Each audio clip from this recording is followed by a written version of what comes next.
Yes. Hi, I'd just like to say thank you to everyone for joining us today. This is a very exciting workshop. I want to thank Caltrans for continuing to put this on, and I'm excited for a workshop. So thank you everyone for joining today. Very good. Thanks, Nadia. Marlon? Thank you, Ryan and Nadia. Good afternoon, everyone. My name is Marlon Regis-Ford. I'm the Deputy District Director for Caltrans District 7 Planning and Local Assistance. Just want to welcome everyone to our virtual workshop today. And thank you for taking the time out of your day to join us for this. We've got a great program and presentation for you. We did have, obviously, our last workshop, which was in person at Malibu City Hall on August 28th. We definitely appreciate everyone's input and interest in that workshop as well. This one we will have some more revised concepts based on the feedback that we received at the workshops previous, and we very much appreciate everyone's taking time out to provide their thoughts and opinions, whether it be verbally through online comment or participating in the survey as well. We definitely appreciate everyone's time and interest in this. We know we have a lot of improvements that we would like to consider for PCH in Malibu. So look forward to everyone's continued input today. And please do feel free to ask questions if you have them. I'm looking for a great, robust discussion, and again, appreciate everyone's time today. And thank you also again to City of Malibu for being such a kind host and support for these activities as well. So thank you, and I'll pass it back to you, Ryan. Yes, thanks. Thanks, Marlon. And I see Rob DeBow from the city is here. Rob, did you want to say anything before we begin? I think Marlon just kind of said everything perfectly. I want to just thank everybody for attending, and look forward to this presentation by Caltrans. Okay, very good. Thanks, Rob. So my name is Ryan Snyder, and I'm with the Planning Division of Caltrans District 7, which is the portion of Caltrans that covers Los Angeles and Ventura counties. And we're going to first show a slide presentation of the planning effort that we're undertaking. And then we're going to go in and have attendees fill out a survey while we're here. We'll take 15 minutes or so for that. And then we'll open it up for questions and answers. So I will begin the presentation. Let me share my screen. Wait a minute.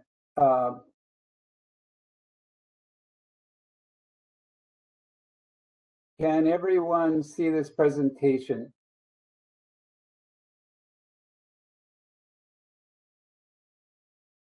Is that a yes? Can you maximize? Yeah. How's that? Is that? I see it. Yep. Yeah, we can Okay. see it. All right. Very good. Thank you. Okay. So first of all, this is a QR code that will enable people to sign up. And anything else, Alex, this QR code does for people? It's just really allow you to put us on a mailing list if Yes. you want to get updates, which we send out periodically, just, with where the project's at or new materials, that sort of thing. Okay, and there's ways to sign up online as well. So the purpose of our workshop is to hear from the community. We want to learn about any concerns or preferences that you have. We are undertaking this study to identify safety priorities. There have been crashes occurring out there, injuries and fatalities, and we want to do what we can to reduce those. We want to identify projects that reduce the number and severity of crashes, but we also want to plan safe travel options for pedestrians and bicyclists. Our study area is the full length of Pacific Coast Highway within the city of Malibu. And just for context, we will be doing other planning work for PCH outside of the city of Malibu. One of the things that we've done to better understand how we can approach this is to do this crash analysis and to understand a little bit more about what's happening out there. And this helps us to address the causes. So we're looking at primary crash factors, improper turns, speeding being really, really important. So with the turns, many people are doing U-turns at locations that aren't the best, but turns and speeding are the biggest causes. There's a variety of violations that are also causing things. Failing to yield, people following too close, alcohol, and some other causes. Primary crash types are rear ends, side swipes, and broadsides are the next type. So some of the things that we know are happening out there, for example, are people turning out of side roads, especially turning left onto PCH where there's quite a bit of traffic and people are going to high speeds. There are people that are making turns and getting rear-ended. We also have people parking along PCH and running across the street to get to the beach or other locations. We've got people coming out of parked locations and doing U-turns to go back to where they're headed. So, quite a few issues like that. But speeding itself is a really huge issue out there. We've done some crash maps, and we can see that a large portion of the crashes are happening between Los Flores Canyon and Webb Way. And of course up by Pepperdine, quite a few as well, and then a few spot locations at some other intersections. But that area is really especially critical to do something. And here's a bit of a pedestrian and bicycle crash maps. Again, we can see where those are occurring, quite a few in those same areas, but also, especially some of the pedestrian crashes we see spreading further west. And again, we believe that those are people either parking and walking along the highway to get to the beach with very narrow space between the parked cars and the fast moving cars, but also people parking on the mountainside and crossing the road. So the steps in our study are to collect information, and we've been doing quite a bit of that. A lot of it, again, is the crash analysis that we did. The community engagement is a really critical part of this. We've been doing these workshops, both in person and virtual, like this one. And we'll talk a bit more about that, but that is an ongoing effort that we're doing our work, doing some engagement, going back out and doing some more work, doing some ongoing analysis, and then coming back to the community again as we develop project concepts. We will have a draft and final study, and we will need to do that by the end of December. We'll need to finish this up. So we're on a pretty tight schedule. So here is a list of the engagement strategies we've been using. Community charrette and workshops, as I mentioned. We also have the surveys going on, which we're going to conduct one again at the end of this presentation. We have an interactive website that people can provide comments on. And we've been doing a large number of stakeholder meetings, going and talking to various stakeholders. Here's our workshop schedule. We can see that we started the workshops on July 11th and later in July had a virtual workshop. We started our second round of workshops with the August 28th in-person workshop and then another virtual workshop today. So this is our second round. We added a workshop that wasn't previously on our schedule, but we've determined that we think it's important to go back to the community with another progress report And we're going to have another in-person workshop at City Hall on the evening of October 23rd, and that'll be from 6 to 8 p.m. And then we'll come back sort of in the November, December timeframe to present the draft study, and that will be an in-person event. The goals of this are a number, and we've sort of, as we've gone through this process and talked to various stakeholders, we've added some. As I mentioned earlier, we want to reduce crashes and crash severity. We need to provide better accommodations for bicyclists and pedestrians. We also need to provide safer and more convenient accommodations for transit users. Right now, we've got bus stops out there that aren't particularly hospitable for people waiting for the bus, and no good place to cross to get to the bus stop. So we want to address some of those issues. We also, we've heard quite a bit from the community that they want the character of PCH changed in order for it to better fit into the community. So that's an important goal that we've adopted. We also understand that we need to preserve and enhance emergency access.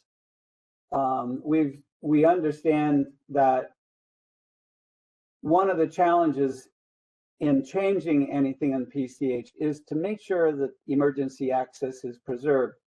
And it is really critical because this is the only road that ambulances and fire trucks have to go on to get to places. So we need to make sure that they've got some way of getting through.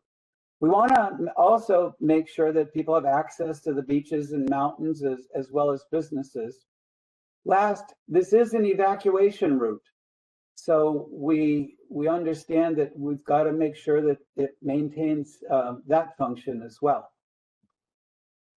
We've had a number of stakeholder meetings. We've met with a number of local residents, city staff, highway patrol, the county sheriff, the fire department, coastal commission, Mountains and Recreation Conservancy Authority, Pacific Palisades, Malibu Pacific Palisades Chamber of Commerce. Streets are for all, streets are for everyone. And we're also meeting with the community labor exchange people, as well as Pepperdine are some of our sort of more recent stakeholder groups that we're meeting with. Now here we're getting ready to understand a lot of the challenges. So we have our effort broken up into two sort of primary areas. And one of them is to address the cross-section of PCH. Another will be to address intersection improvements, and we'll talk about that later on. But these cross-section elements are really important in understanding how we can modify PCH. And these are also exactly what we're going to be asking you about in the survey, when we get to the survey at the end of this presentation. So these are the types of the elements that we will find in the cross-section of the road.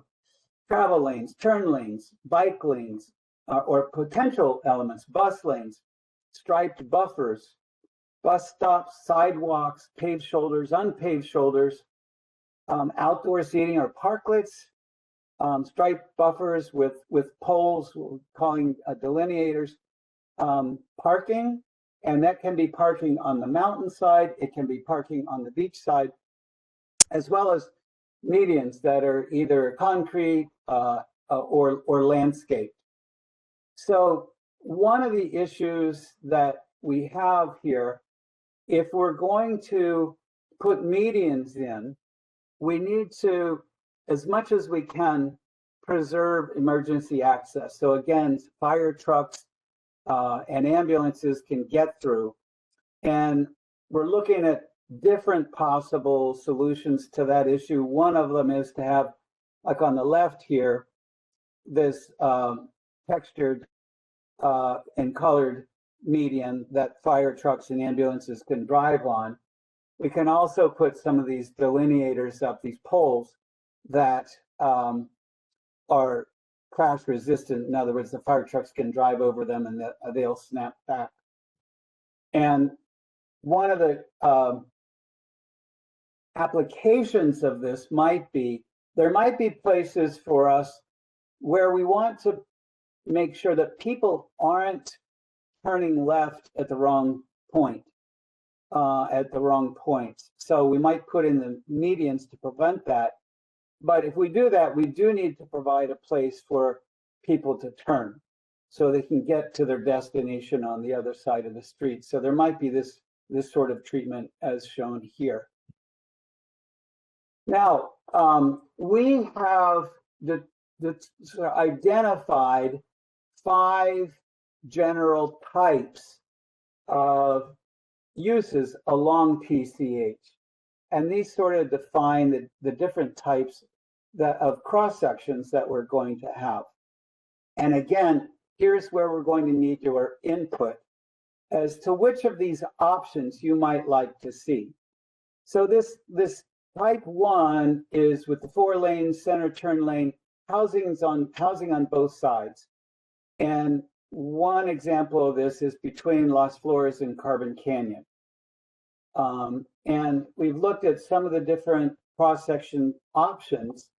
And by the way, the surveys that we've conducted so far, what we've heard, what people want in this from the round 1 survey report is, in this type, bike lanes and sidewalks were the most important 2 issues, bus stop improvements, and even full-time or part-time seasonal bus lanes.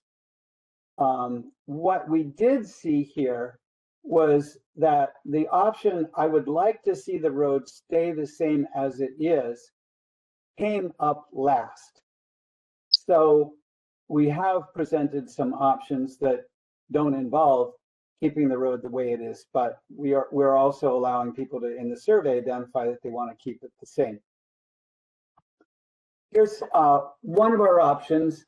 And here we'll see 2-way protected bike lanes on the beach side. And when we say protected bike lanes, what we mean is that there's a physical barrier between the bike lanes and the parking and the travel lanes. Here we've got parking still permitted on both sides and 4 lanes of travel without a center turn lane.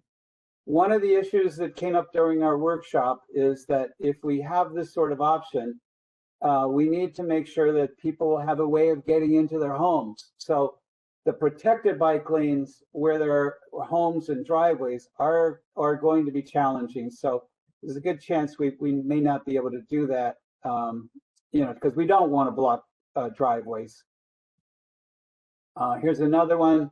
Take out parking on one side, add sidewalks. Same thing with the bike lanes and travel lanes. Another option is to have a planted median in the center, maintain parking on the beach side. This next option maintains the center turn lane, but we've got parking on the beach side and not on the mountain side. And again, protected bike lanes on the beach side, adding wider sidewalks on the mountain side. This one is quite different. So here we would maintain the 2 parking lanes on both sides of the street. The bike lanes would be standard bike lanes. They would not be protected. And we would maintain the center turn lane here. And here's with 1-way protected bike lanes on both sides of the street, parking on the beach side, median, and no parking on the other side. Same kind of thing here, but no, instead of the median or turn lane, we've got parking on both sides. And then here's one that's been added since our last workshop in order to maintain access to driveways. So this one doesn't have protected bike lanes. We're maintaining driveway access, but we're putting in what we call buffered bike lanes that present a sort of a striped buffer between the bike lane and the travel lanes. And this one would not have, again, would not have a center turn lane or a median. So when we get to our survey, we're going to ask you to rank these options and which of these you like better. And we'll give you some time to go through those. Here's our second type. Now this is no development on the mountainside and housing on the beach side. We still have 4 lanes, and in many places have center turn lanes, and obviously parking at least on one side, and sometimes parking on the mountainside as well. So this is the sort of the general typology. An example of this would be between Topanga Canyon and Las Flores Canyon Road. This sort of thing also exists in other stretches as well. And by the way, once we're determining these cross sections, we'll understand people's preferences and try to apply something similar to wherever it exists. And here our survey, our round 1 survey, asked people again which elements they prefer to stay in, and nothing much changed. Again, the bike lanes and sidewalks were number 1. Would like to see the road stay the same as it is, came in dead last. But one of the other things we notice is people value parking on the beach side more than parking on the mountain side. So if we were to eliminate parking anywhere, it would be better to do it on the mountain side.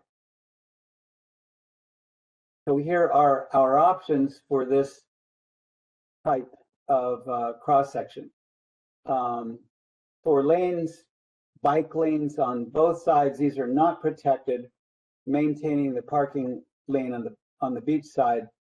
And we've got a what we call a delineator, which is a sort of plastic post in the middle that prevent people from making turning movements against this. Another one, this is a protected bike lane of a little bit different type. Protected bike lane on the beach side. Again, parking on the beach side. Regular bike lane on the mountain side. But again, here we might have this issue. We want to make sure that people have access to driveways. So here we've done something different. We maintained the parking as it is now on the beach side where the housing is. And we put in 2-way protected bike lanes on the mountain side. And here we've got a colored bike lane. And by the way, we color bike lanes to make them more visible and also to help slow the traffic down. It does help slow things down a bit. Maintain parking on both sides.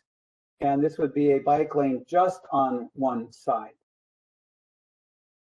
And here we've got parking on both sides with the delineators and no bike lanes at all.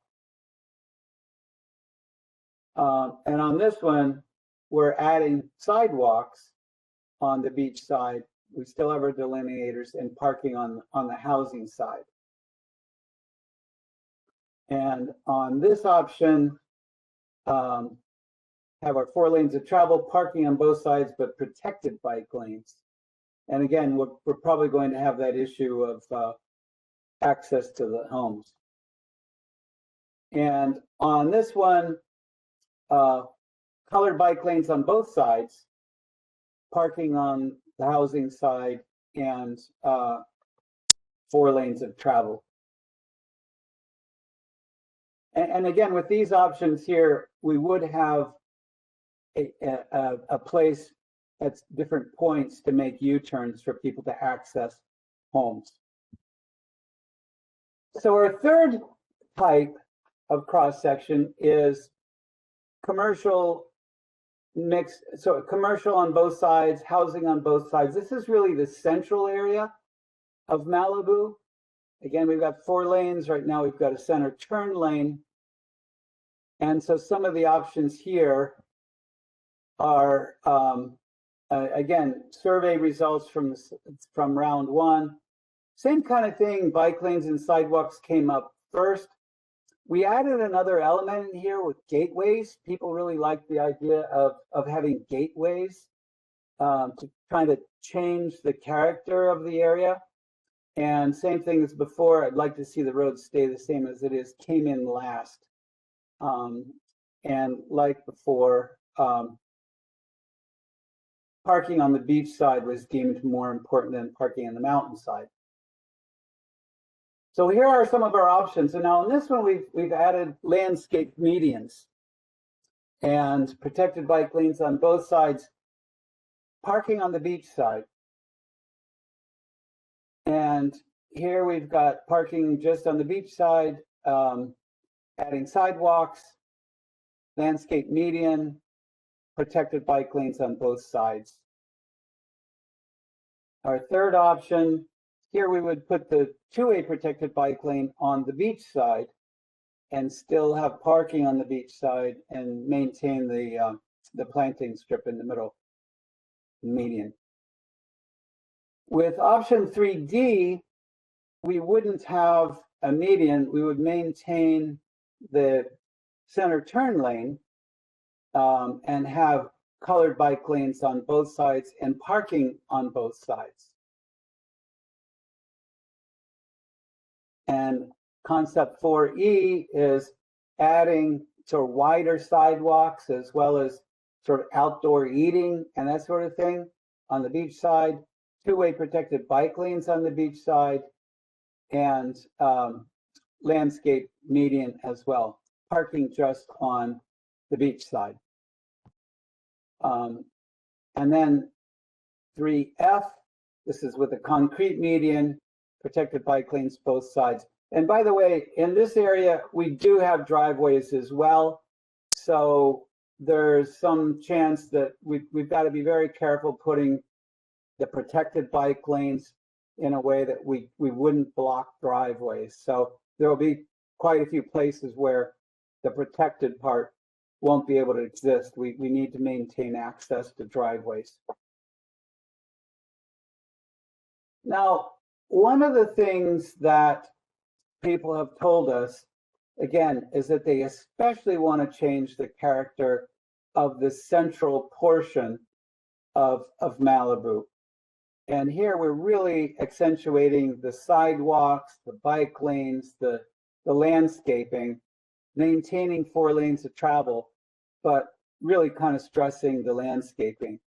And just by way of example, want to show just a few pictures of State Route 75 in Coronado. So this is like State Route 1, Pacific Coast Highway. This is also a state highway, and it shows an example of how a state highway going through a commercial area can be really a nice place to be and visit, and the traffic doesn't need to go real fast. So just a few pictures of Coronado. Now they've got a bit more width there than we do here, but just to give a sense of the type of thing that has been done on another state highway. One of the questions we asked in the first round of the survey was, in the central Malibu, part of Malibu, what is your preference? Would you like to create more of a boulevard character with features such as gateway, median, landscaping, wider sidewalks, and bike lanes to slow traffic? Or keep the segment the same as it is and keep traffic moving? 90% of our respondents said they want more of a boulevard character. So they want to change the character of the central section. And here's just a rendering of one possibility, what it could look like if we widen the sidewalk over here, put in a landscape median and 2-way protected bike lanes here with some landscaping used as the protection, and then a gateway perhaps here or elsewhere. Just again, a sample of the type of thing that could be done. Not meant to be a specific plan, but just a sample. Okay, now there's another type that we've got, and this is a little, moving further west between Cross Creek and Webb Way is sort of another different sort of character. There's a bit of a mixed commercial on both sides. The street is pretty wide in there, and we've got a few options. Survey came out very much the same as before. And some of the options we have here, we've got a lot of space. So two-way protected bike lanes, a low planted median that, again, emergency vehicles could probably drive over, sidewalks, maintain 4 lanes, maintain parking both sides, and be able to put bike lanes on both sides. Another option is, instead of protected bike lanes, we've got, again, the buffered bike lanes, protected bike lanes on both sides, and parking both sides. We've got more space to play with here. And I want to add another possibility here. We've got so much space out there. We'll be showing some examples later on of putting in angled parking in order to increase the amount of parking available for beachgoers. So that is probably another option we could consider for this portion. And our last and fifth type is no development on either side. And this is characteristic of the area west of Trancas, also exists in some other places, even further east of this, but especially west of Trancas, there's a lot of this type of thing. And there's more options for us here. Again, bike lanes came out #1 in our round 1 survey. Sidewalks or walking area, really important, and pretty much the same preferences. Now, on this one, an important part of this is maintaining parking on the beach side was significantly more valued than parking on the mountain side. And this is important because one of the issues that we're running into, again, is people parking on the mountainside and running across the road to get to the beach. So there are places where we've got trailheads on the mountainside, and it'll be more important to see if we can maintain parking in those locations. But some of the options here are, two-way protected bike lanes on the beach side, maintaining 4 lanes and parking just on the beach side. We could add a median and actually have protected bike lanes on both sides. But here we've eliminated a lane of travel in each direction. And this gives us a lot more options of what we can do with the roadway. See, the exercise we're going through here is really, we've got a limited amount of space, and how do we budget that? How do we allocate that space? In most places, we don't have enough space to do everything we would like to do. But if we, and by the way, once you get west, sort of on the west end, once you get west of Cane and Doom, traffic volumes drop quite a bit. And there are possibilities of coming down to 1 lane in each direction, at least in some locations. So here's another option where we're putting in angled parking on the beach side, maintaining parking on the mountain side, and having the two-way protected bike lanes on the beach side. And here we're maintaining all 4 lanes, protected bike lanes on both sides, parking on the beach side. We have a question. Okay. Scott, I'm gonna unmute you. And by the way, I want to kind of defer most of the questions till we get to the survey, because we're going to go through all these again. But yeah, go ahead. Sure. I thought clarifying question, Scott. Are you unmuted?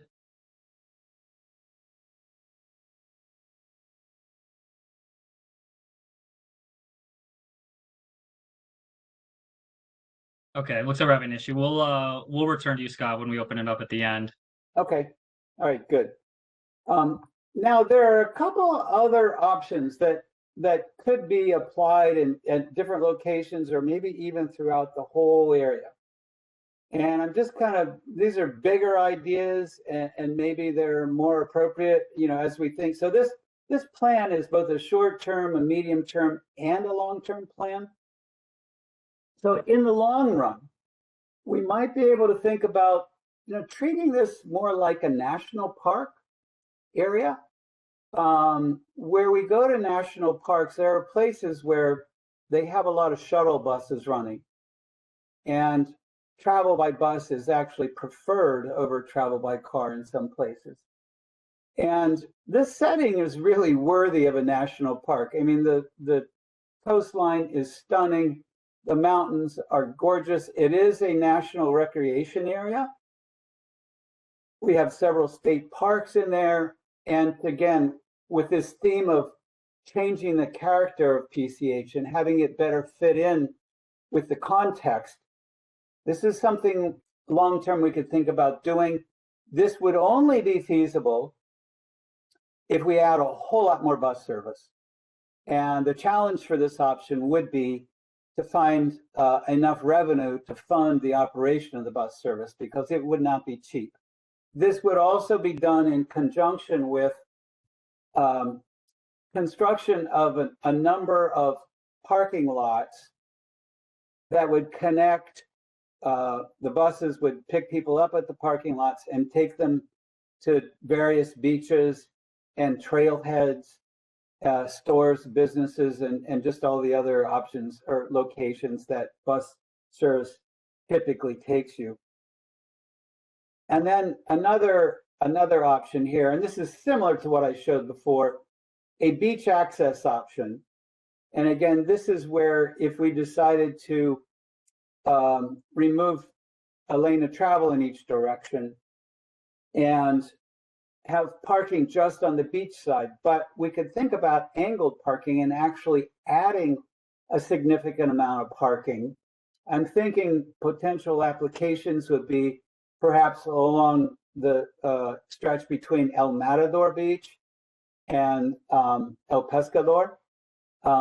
It seems to lend itself to this sort of thing. Right now, again, people are parking on the mountainside and running across the street, which is not good. But with this option, and the other thing people are doing is parking and then walking along a really narrow stretch of roadway between the parked cars and the highway, and that's not good. But with this, we'd be able to add the parking, add the bike lanes, and add a nice sidewalk for people who are parked to be able to get to the trail access.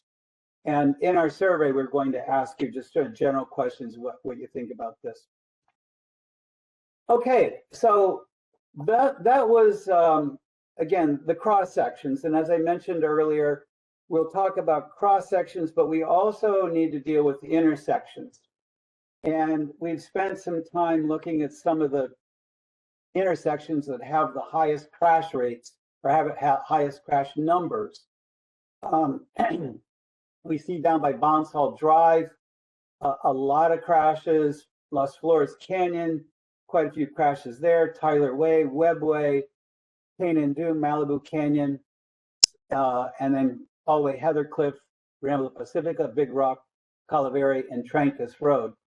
So we went out to each one of these and we developed a plan for modifying each one of these to see what we could do to bring the number of crashes down. And I'll show you just a few samples. So this is one option at Bonsall, and as well as Westward Beach Road.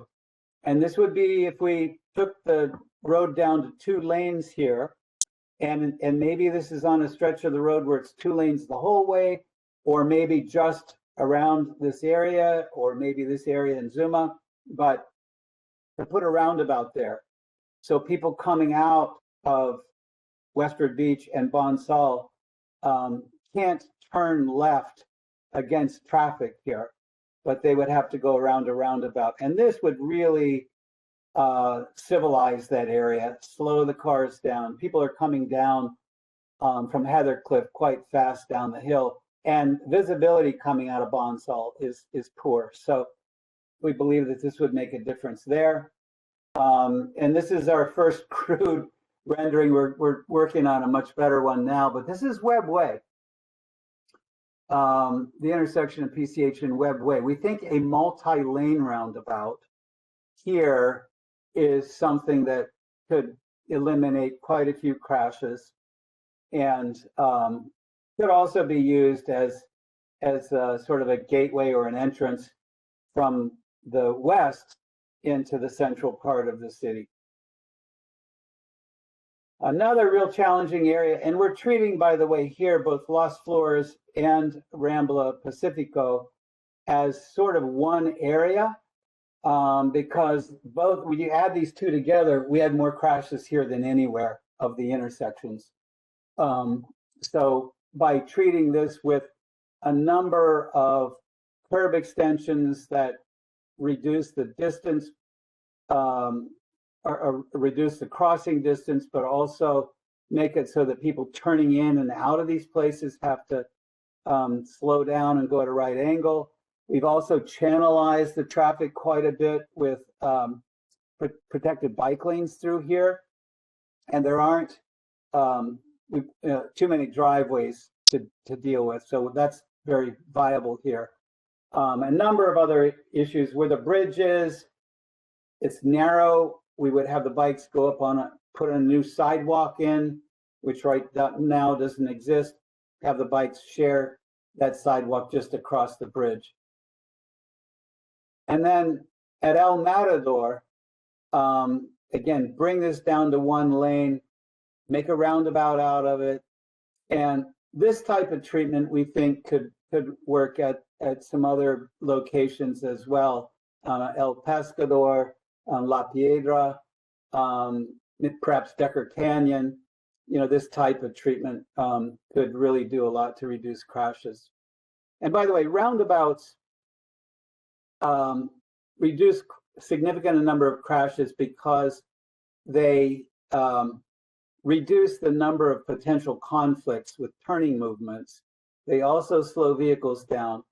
But while they are slowing the traffic down through the intersection, they also have 30% more capacity to carry traffic than a signalized intersection. So, you know, we believe that roundabouts could make a big difference at some of these intersections. We also are looking at some global improvements that need to be made the whole length. So where there are multi-lane pedestrian crossings, we need to upgrade these, I think, to full pedestrian signals that are user activated, moving advanced stop lines back a little further, adding bus shelters, map schedules for good access to bus stops, pedestrian signal crossings are all bus stops, again, where there are more than 4 lanes. And wherever there's a bus stop, we need to make sure that there's a safe crossing of the street. Consider modifying all signals to auto red for speeding. So in other words, this is what we're calling a speed sensitive signal. With a speed sensitive signal, if you are going at or below the speed limit, the signal stays on its normal cycle. If you exceed the speed limit, you get a red. So it really helps to enforce the speed limit. We're considering some of the medians that exist to facilitate emergency vehicles, and then putting leading pedestrian intervals, which allow pedestrians to enter intersections before cars can cross. And this is in progress, by the way. This is mandated by the state anyhow. And last, I want to think ahead. There are potential technological solutions to some of these things as well coming up. And by the way, we just got a grant to study deployment of equipment for what we call V2X. And PCH in Malibu has a really good chance of being one of the first places this is deployed. So there is vehicle-to-vehicle communication where both cars have transponders and they communicate to one another. I'm here, don't hit me. It really eliminates a lot of crashes. We have vehicle to infrastructure communication where there are transponders on lampposts or traffic signals that communicate to the cars, give them information about safety, hazards ahead, and all sorts of other things. And then we've got vehicle to everything. So the vehicles can communicate to other vehicles, to infrastructure, to bicycles, to pedestrians. And so it really opens up a managed transportation system possibilities. So some of the applications, and these are actually coming in early. So this we're about, it looks like that, I don't know if the governor's going to sign it yet or he has signed it yet, but a law got through the state legislature to allow Malibu to put speed enforcement cameras out. We can add some of that type of thing that communicate directly with the sheriff when somebody's going really fast. So the sheriffs in real time could get information. Again, we can warn of safety hazards ahead if the motorists have transponders, which in the future they will. Emergency vehicles will be better able to communicate to drivers that they need to get through. And in the future, there'll be more communication to drivers when they're speeding. And this is actually, there's another similar bill waiting passage of the governor. It's on the governor's desk for that type of thing. So there are potential technological solutions that give us options that we don't have today. With that, I want to move to the survey. And let's see here. And this gets you into the survey, and you can scan this, or we have a link in the chat to get you to the survey. So Alex, do you want to bring up the survey, and we can start, and we'll open it up and then have questions before we dig into the survey? Sure, yeah, we can. I'll start sharing my screen. We do have a couple questions in the chat. So Yeah. if anyone has questions, go ahead and put it in the chat, or you can use the raise hand feature and we can unmute you. So before I jump over, there was a couple questions from Joe D in the chat. The first question, I think they were referring to the national park option, saying, would this mean that non-residents would be restricted to just using the buses?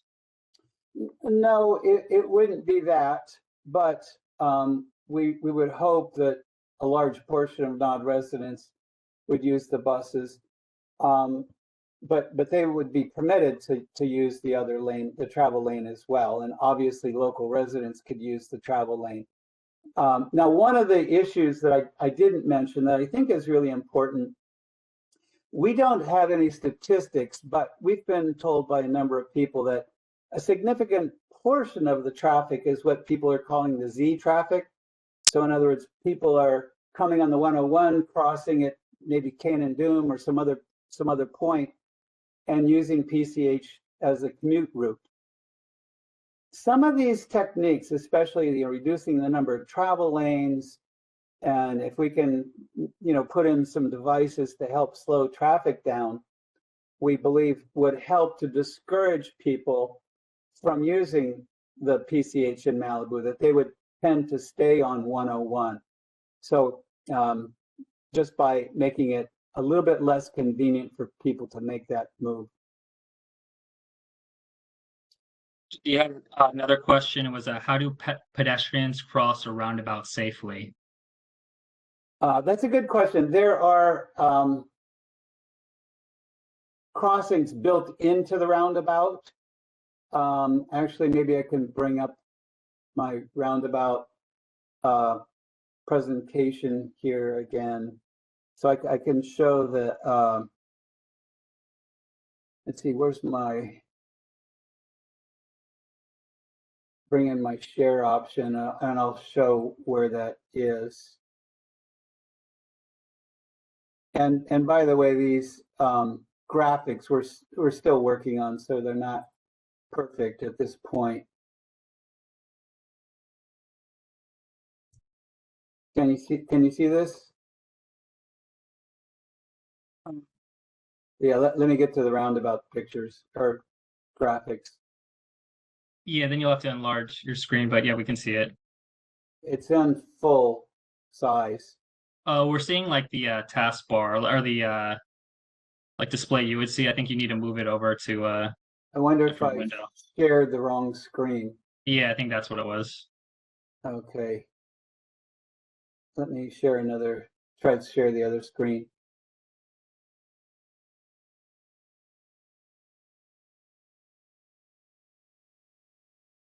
Okay.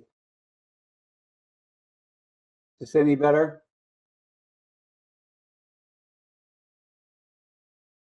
Is this any better? Yes, that is. Yeah, we can see it now. Okay.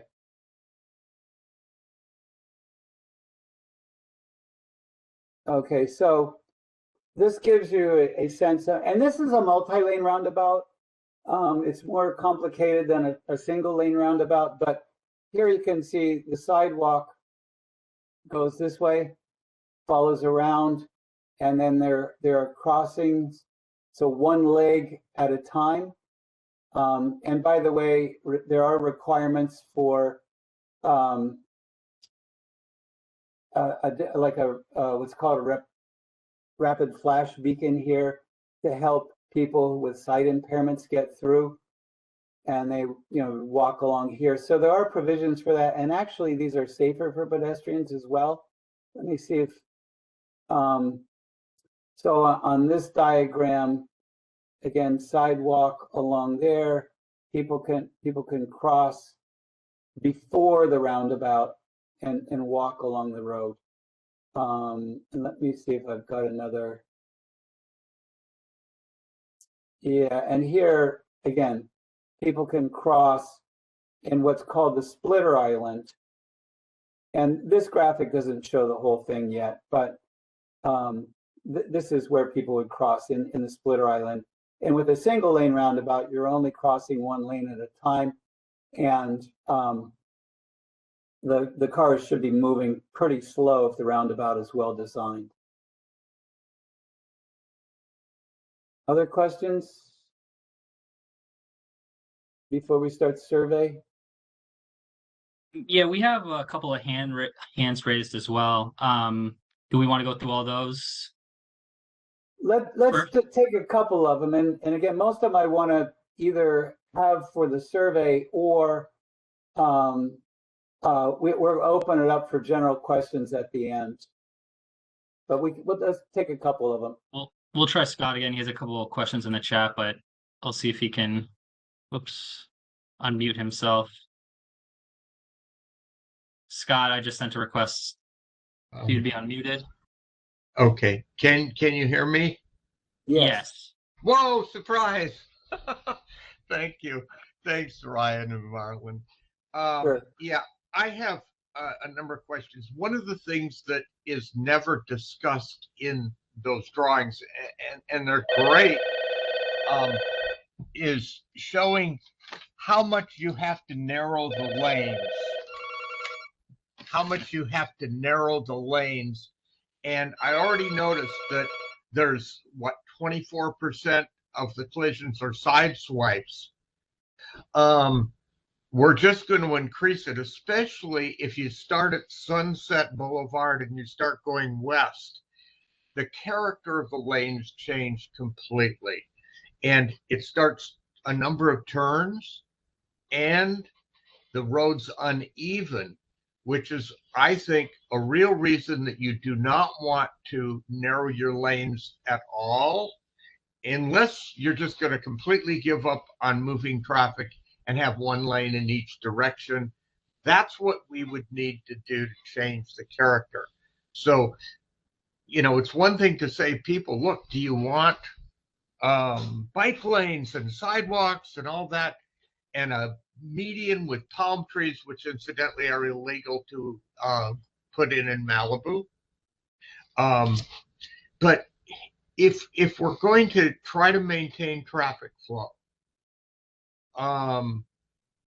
we can't narrow the lanes. We just can't. We only have so much real estate. Now that's only for that small section. So I think we need to let people know about that all these alternatives mean you're going to reduce the lane by what, 2 feet, something like that? It depends on what they are now, but most of these would bring the travel lanes to 10 foot 6 inches, which is our minimum standard. And by the way, good point. The research that I've seen, and I've seen quite a bit of it, shows that narrow travel lanes actually slow cars down. And when you have wider lanes, people go faster. The primary goal of this study is to make it safer and to reduce crashes. And reducing the travel lane width will do that. And we don't believe that, again, based on the research that's out there, that narrowing them to 10.6 should increase the number of crashes. I think you need to really look. It's one thing if you had a straight lane that didn't have a lot of unevenness to it. But, as I drive that section frequently, I see people even crossing over into the other lane. They're not being consistent. Now, if you come out of the Santa Monica Tunnel going west, you've got a nice straight shot, which is one reason why the speeds pick up right in that section. And that lasts pretty much until you hit Sunset, but then it all changes. And, I just don't think, I think you've already got 24% side swipes, what you're calling side swipes. You're going to have more. And the other thing, I think we all have to realize that this survey, not your fault, is very, very biased. Those, who want all access for everybody jumped on this, where people in Calabasas that drive through, people, even residents, when you talk to residents in Eastern Malibu, most of them are horrified that you're going to start reducing the size of the highway. I think that survey is totally biased. I can't tell you because we've been to the meetings and 50 people show up. I don't know how to tell you to make it more accurate, but I know that it is very, very inaccurate. And you'll even get a chance to see that this Saturday because there's a candidate forum that we're having for the city council candidates. And that's one of the questions. Okay. Can I ask how many people are on this survey right now, on this webinar right now? How many do we have, Alex? And by the way, I want to defer this kind of question to after we do the survey. Oh, okay, sure. But or this kind of comment as well. So we have about 30 people attending. Yeah. So, okay. Any questions about the presentation? And again, general questions, we want to defer till after the survey. Yeah, we have a couple people with their hands raised. I could lower them and then just see if anyone has specific questions. Or if you have your hand raised currently, go ahead and lower it if it's not pertaining to the presentation so we can get to the survey and we can get back to you later. Okay, we have 3 right now, Ryan. Okay, we'll take them quickly, and then Okay. again, if it's related to sort of general things, we'll defer it till after. But if it's about the presentation, we can take them now. Yeah, okay. All right. Julie, I just unmuted you. Do you have a question about the presentation?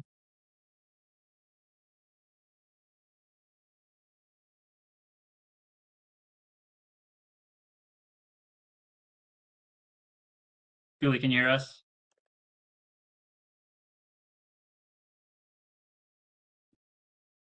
Okay, let's go to the next. Shows you're unmuted. We'll try to go back to you. All right, Scott, do you have a question about the presentation?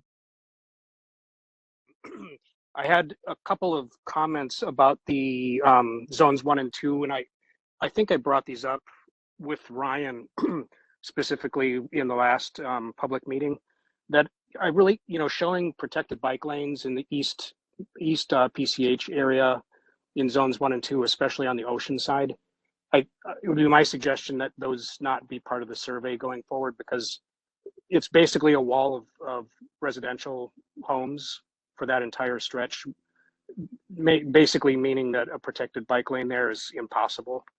And I think having that as a public option for people to pick is just really confusing, because it just doesn't work, at least on the beach side. In zone 2, where you don't have development on the mountainside, sure, there's a possibility for it there. The second comment I would make is about the two-way bike lanes anywhere outside of, I'd say, the CBD, or I would say anywhere outside the CBD. I just, having been a cyclist for 40 years, and seeing kind of every different type of bike lane in the world and no bike lanes, they in my view as a cyclist, they tend to be really confusing to people, and actually in some ways make riding a bike more dangerous. And also logistically, how you get people back across the road when the thing ends, I think is just going to cause, a lot of issues. So my view would be that I think, especially in East Malibu, I don't see any advantage to proposing them there. Like the CBD maybe along the beach portion, but again, there's so many private businesses along there that it's hard for me to conceive of where that would be that useful. I have just briefly, I don't see Lee Haber or Rafael Molina are on the call today. Is that correct? That is correct. I'm here for Lee Haber. My name is okay. As you know, I have Senator Allen and I have been working on this for, at least with Senator Allen, I've been working on Can PCH. we defer this sort of thing until after the survey? Okay, sure. Okay, I'd prefer to do that. So yeah, good comments, and I appreciate that. So, and again, when you're filling out your survey, pick the ones that don't have the protected bike lanes. Yeah. Okay, I've done the survey once already, so I guess I'll leave it at that. But yeah. Okay.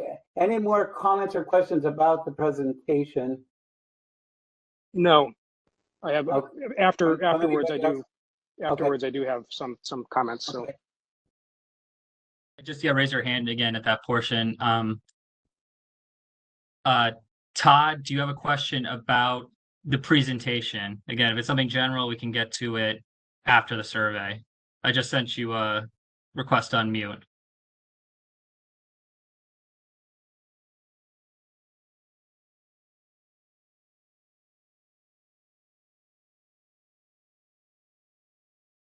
All right, Todd, you're unmuted. We are residents of Eastern Malibu. We, own a home on PCH, so we're very familiar with the traffic concerns. We're in the La Costa Beach community, so again, the vast majority of accidents take place specifically within, the area directly adjacent to our home. I missed the beginning part of this call, but one of the things in terms of the survey, I just had a question about is it possible to, do you have a link, or can you provide a link to this entire presentation that we can download in the chat, so that we can review it as part of the survey process? Because we have a lot of thoughts that we'd like to share. And again, as a corollary, I would just, suggest that, as you're gathering comment, it would be really helpful to have the participants identify, their relation. Residents in particular who live on this street or on this road, or actually highway, frankly, will have very different concerns about what should or shouldn't be done with this road, given, the impacts that it has directly on our, everyday lives. Again, commuters may feel very differently about reducing speed than residents who have to turn into their driveway right off of this highway. Right. Very good. Yeah, and we do have that sort of question in the survey. Yeah, it's at the front of the survey. Before, if you filled it out before yesterday, it used to be in a separate section, but now it's been combined with the survey. So if you've already filled it out and you refresh it, you should be able to, and you haven't filled out, say, that demographic data about where you're located and other information, it should be available to you now on the same page, and you should be able to submit that. So I can go ahead and start sharing, Yeah, start. I think we're ready for the survey. and I'll put the survey in the chat again.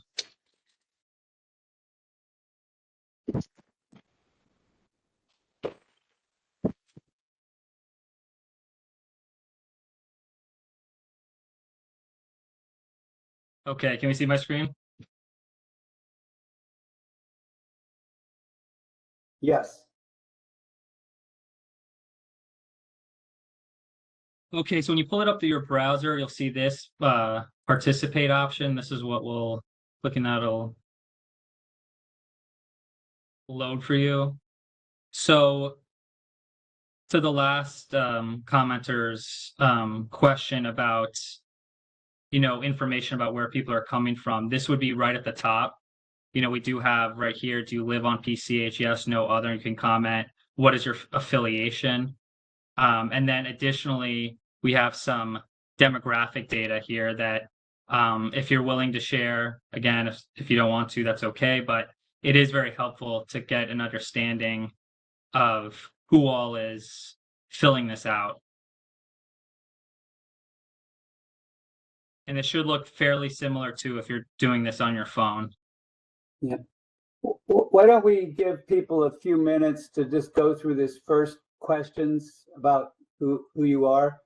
So, Sure. and making sure that people are on the survey. Let us know if you're having a hard time getting to the survey, if you're on it.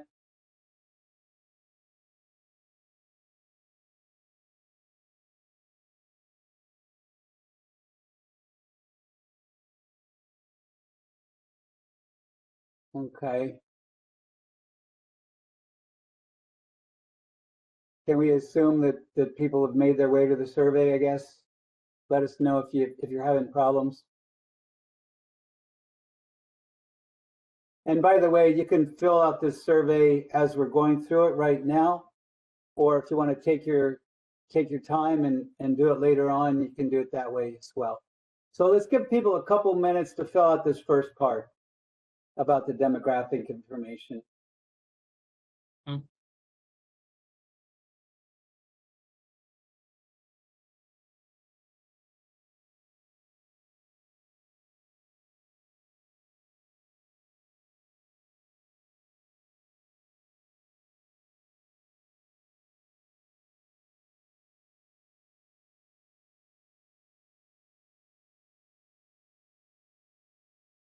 Can't get survey to work.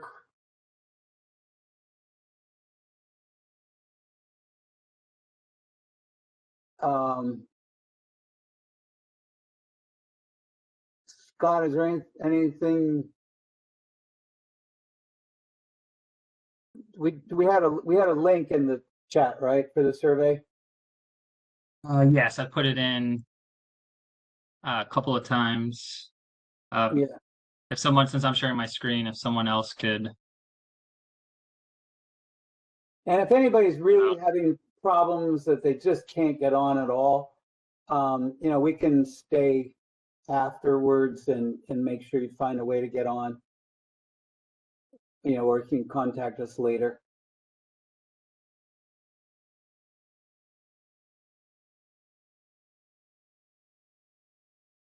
Okay, I think most of these questions are pretty quick.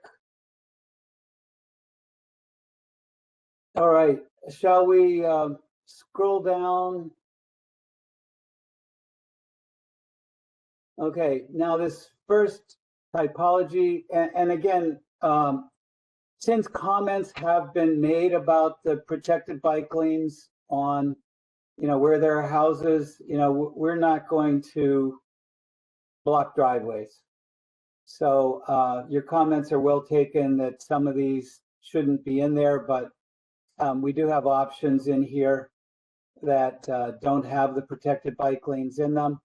So you have an option, so you can move these up and down. So Alex, you want to show them how they can do the rankings? Sure, yeah. So the design concepts are at the top. Then you can see the typography, and then you would rank them in whatever order you'd like this. And if there's some you don't even like the option, you don't have to rank all of them, and then you would select confirm priorities. So again, with these different cross sections, does anybody have any questions about the elements of the cross sections? And by the way, the graphics that we have, this is a program called StreetMix. It's quite imperfect with allowing us to show everything that's out there and to show it accurately. So the graphics are not ideal, but we're trying to show the elements of the cross sections. So let's give any questions on ranking these cross sections.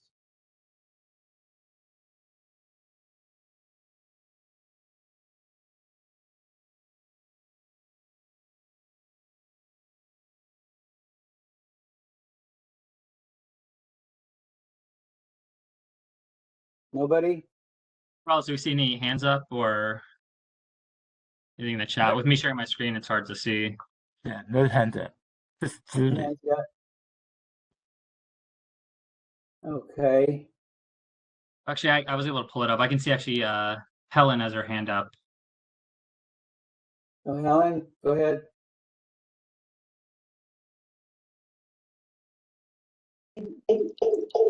Oops, sorry, echo. I really appreciate your time and you going through all of this. I was wondering if by eliminating parking in places, will that also resolve the RV issue? Well, that's most of that is outside of the city. No, like, If it no, were inside, the parts that are inside of the city, no, they're nice Malibu yes. seafood, so that's inside the city. yeah, well, the portions that are inside the city, if there's no parking permitted, that would eliminate whatever's there. Thank you very much. I appreciate your response. You're welcome.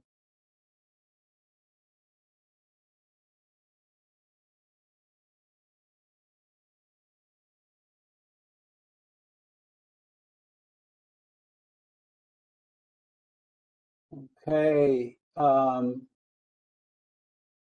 Anybody need more time for the first one?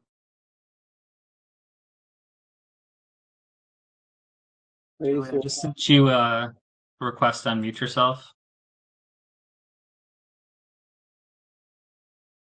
It looks like that may have worked. We can hear you. Good. Great. And by the way, we understand this is a little bit clumsy. It's hard to kind of, these are really complicated issues that we're dealing with, and we're trying to simplify it much as we can. Absolutely. In a way that gathers information that we need from people. Absolutely. We appreciate the opportunity to participate. Thank you. 2 points, both have to do with the area between Point Doom and Trancas, which I believe was the area that was. Why don't we wait until we get there? Okay. We'll get to that last type.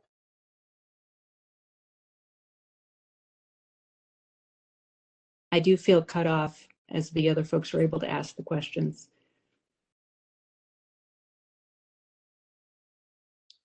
Yeah, well, it'll be most relevant, once we're on that section.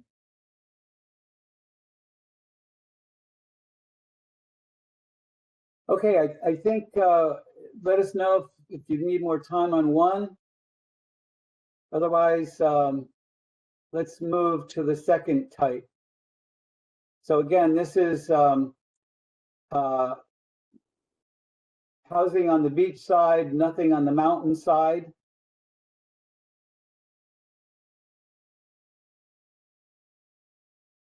Have your different options there. And this is, one stretch. I mean, this is really the east stretch primarily, but there are some other places like this.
Another minute or so.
Okay, anybody need more time on this one?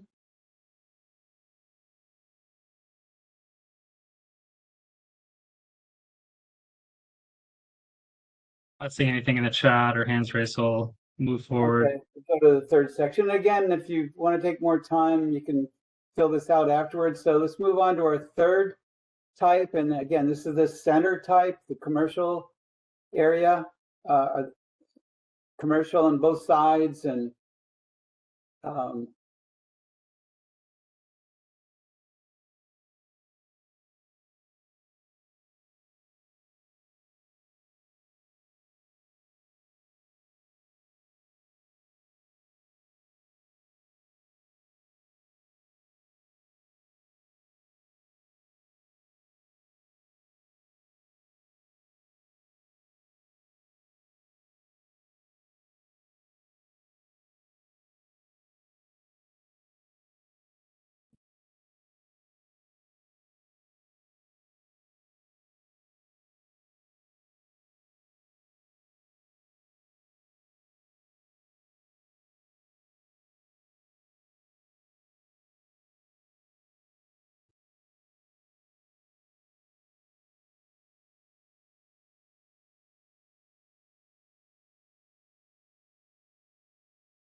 okay, about another minute here.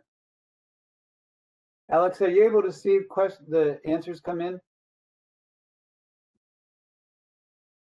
There's a little bit of a lag with the survey results. We could try to pull it up, but I think it does take a little while to process. Okay, So I don't think it'd be worthwhile. all right. And we wouldn't also to be able to see the results that just occurred in this session. It would be included with everyone who submitted so far. Okay.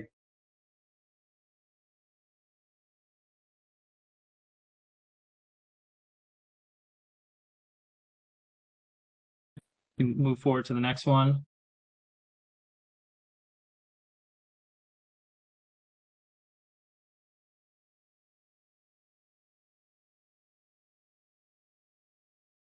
Okay, again, this is the Cross Creek to Webb Way, kind of mixed commercials scattered about on both sides. There are fewer choices here, so this should be a little quicker. One question or one hand raised and then one, I guess, kind of comment question in the chat. This is from John Lewis in the chat. Says, I was not sure to where to include this suggestion in the survey. If you go with separated bike lanes on opposite sides of the highway, it would be important to provide a traffic controlled signal crossing point between the Santa Monica beach bike path and the mountainside bike path. Absolutely, yeah. Yeah, Do you have and the Santa Monica Beach bike path ends at Temescal, so there's quite a bit of gap between there and where we start. But yeah, and again, we're going to be doing planning work later on for that segment. And one way or the other, we're going to have to connect whatever treatment is done there with any bike lane treatments. And there may be places where we have to put a signal to cross. You're right. Do you know of which typology would be good for that suggestion to go in? I think that's what they're asking. Oh boy, no, I think that's a separate section that's different, unique, sort of unique in itself. Yeah, I don't want to get too far ahead, but I believe there's general comments at the end. No, you can, I would say, John, you can just input it in one of these fields that you think is most appropriate underneath those kind of suggestions. Why don't we move to typology 5, and now we can take your question about point doom to Trancas. We have another question. Someone's hand raised. Well, Channing, actually, this other person was first, so I'd like to give her. Sure. Hi, this is Channing. Am I able to ask my question about this section? Yeah, were you the one who asked before? Yeah, go ahead. Oh, thank you, Ryan. This was about this particular area in the Cross Creek to Webb Way. And I love your inspired idea of your team with the gateways and the roundabout that you had with the dolphin. Yeah, that's a great graphic and it gives us a visual. How do we indicate that on the survey? Or what would be the most compatible with that? That question isn't in the survey, but you can just make general comments, and even you commenting now, we make note of that. So you like that idea of having the roundabout at Webway? Oh, love it. Yes. That is extraordinary. So I will indicate that on here as well. Thank y'all so much. Yeah. And by the way, we're coming back with a better graphic on that. Oh, it still looks great. It's all very promising.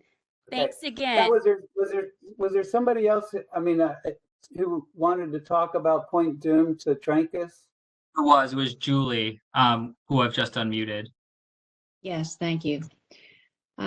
So in this area, we have a couple different things going on that are competing, generally not on the same day. During school days, we have school traffic coming in from both directions. And the option to take things down to a single lane in each direction, should there be any interference with one of those lanes, would actually interfere with access to schools and the Boys and Girls Club. Was that in the mix for consideration on the notion of a single lane? And complementary to that, the other end of the spectrum, we just went through the 3-day weekend. And on the weekends, we have, obviously gigantic traffic down to Zuma that those of us trying to get to the grocery store sit in for 45 minutes. And the issue is that as you try to get into parking on the beach side of Zuma, you hold up the right lane of traffic today. So if we went down to a single lane in both directions, you'd literally stop traffic. Mm-hmm. And I wanted to, I saw the idea of a back-in angled parking on the beach side for Zuma. I think that would pretty much guarantee we'd have essentially stop traffic on an extended basis over the weekend. So I just wanted to check and see how those two elements of the single lane idea had been maybe previously contributed in earlier meetings. Well, we're taking comments on all of that right now and taking all of that into consideration. There is an option for keeping 2 lanes in one direction and 1 in the other. That might help to alleviate that issue. But your comment is well taken and something we're going to have to take into consideration. And as you sort of note your preferences here, let us know if you don't like the option to take a lane out. Okay. So, and it's one of the trade-offs. I mean, that's obviously, and we have to think about all these things. I mean, there are trade-offs. There's pros and cons on both sides. Right. And when you think about the question of just the ability to get out in an emergency, obviously the area around the schools was uniquely devastated during the Woolsey fire. And we had to turn, PCH into one way, one direction, and one way the other. But in a situation that's not quite to that level, I think you also have to think about the amount of people that actually live in houses, because that's an area where people actually do live as opposed to just spend their weekends. So although I don't live there, I'm sensitive to those needs. I do want to thank Caltrans and the city. I did work with them to change the whatever you're calling them, the flexible poles between the delineators. Yeah, between Canaan and Heathercliff right after they were put in. And that got done in like a month, and it made it substantially safer. And I just want to make a special point. I went to city council meeting to bring it up, and it was resolved quickly. I think that's a super important point, though, is that if we're going to put in delimiters, you have to really sit and think about the visibility, particularly around hills, because I think folks that were sitting in big SUVs didn't have that problem, but anybody sitting in shorter cars like a Prius couldn't see what was coming at them either direction. Okay, very good. Well, thank you. You're welcome. Okay. Shall we move to the next question? And we're getting close to the end of the survey here. Sure. Yeah, we do have a question from Helen. Helen, you're unmuted. Oh, thank you. It's Helen. I was wondering if you're offering this back-in parking on the PCH by Zuma Beach. If you're offering free parking on the PCH, what's the incentive for people to use the paid parking lot that's empty most of the time? Yeah, let me defer that question until we get to that. And that's the next question after this one. Perfect. No problem. Thank you. All right. So here's the national park option now. So we just want general comments on this.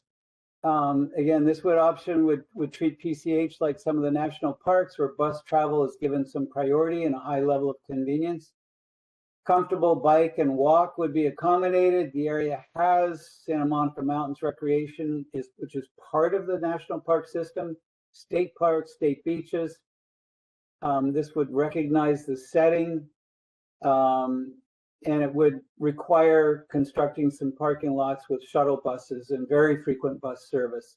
And as mentioned earlier, operating this kind of bus service would require quite a bit of funding. So we just have the general question about this. What are your thoughts? I strongly support it.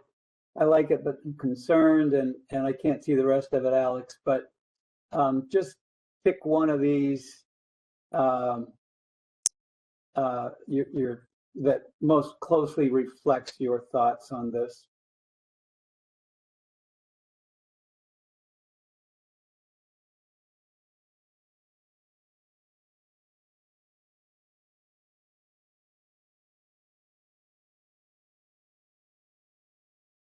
Okay. So let's move to the beach access option now. Again, this would be where we would come down to 2 lanes, most likely sort of on the more western end of Malibu. And this would allow the reverse in angled parking, bike lanes and sidewalks protected on both sides, sidewalk just on the beach side. And go ahead with your question on this, Helen. Okay, thank you. So I am wondering, because I think back-in parking is a bit of a hazard when people don't know how to do that right, but that's besides the point. My point is we have a huge lot that I believe the county owns, or Beaches and Harbors, that charges people to park there. So why are we still offering free parking next to a paid parking lot? Well, we didn't specify paid or not. Oh, okay, because there would be an option. So if this were well striped and organized and all that, there would be an option to charge something for it. And where would that money go? It could go to, well, and again, to be determined. I don't know what the parking ordinance for the city says, but possibly it could go to pay for some of these improvements, or it could Right. go to pay for shuttle service and anything Right. like that Gotcha. as an option. Again, and that might depend on what sort of parking ordinance the city has. I'm not sure. Yeah, I think we have some strict parking. What I was always wondering why we have free parking next to the beach accesses that have, minimal parking, and you have to be charged for it. So as you know, like at Winding Way, for the 2,000 hikers, because there was a study done, there's 13 parking spots. And so, and they get to, and those are charged parking spots, which goes to MRCA, I believe. And that being said, you've got the other people parking on the PCH, and that just causes a huge issue. So if we stop letting people park on the PCH, it will help everybody, which I think and that just like doing the backup parking, if there's no financial benefit to it, just keep the parking lot as is and have the people who come to visit Malibu or whatever park in the lot. Yeah, and again, this is one of those areas where we've got trade-offs. Sort of the mountains recreation people and the coastal commission, and they want to increase the number of parking spaces to improve access. So there are trade-offs on both sides with these. Right, and yeah, one way or the other, if we've got parking, we want to have it be managed and organized as best as possible. Right. Yeah, definitely. So my next question is, sorry, to go back to the state parks. Does that mean that we become a legitimate like national state park? And if that's the case, I think there needs to be a lot more information about that. Does that, you know what I mean? Like at first glance, it's interesting, but what does that mean? I can't vote on it. Yeah. No, this is just a concept for the highway. Okay. That would sort of treat the area more like a national park. Okay. But not necessarily change the status of it. Okay. And so that would mean, are you bringing more, or is California like hoping to bring more people to Malibu without offering parking and shuttle buses? Or is that like, because sometimes we make decisions without actually seeing the full picture, and then it bites everybody in the butt?